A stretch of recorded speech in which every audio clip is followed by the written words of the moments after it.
过去只会当单条菱角卡，现在经过演化，被制成菱角炭再利用，不但成功将农业废弃物创造新的价值，也为农民、文创以及美海业者创造新的财源。原本是农业废弃物的比较，在我们的区长带领之下，结合我们成大化学系林宏平教授的技术，我们把原本的农业废弃物这个比较，先把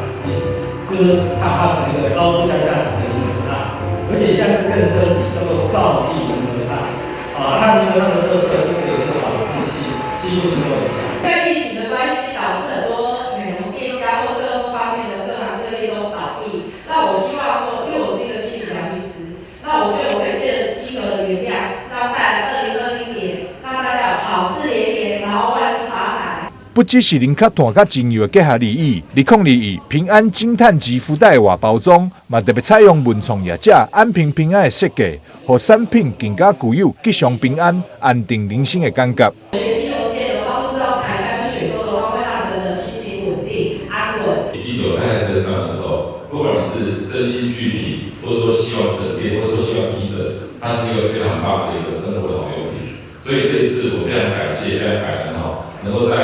关键区取得台湾青年小镇的入围，还有城镇品牌奖这些双荣耀之下推出的产品，希望带给大家2021年都能够有好的生活、好的创意、好平安。昆山科大商管学院 US 计划成功整合关田菱角甲安平的文创，邀请精油雕香比赛冠军吴柔仪老师为产品设计出2种不同的香味罐，一推出就受到女性消费者的喜爱。台南新闻张硕维采访报道。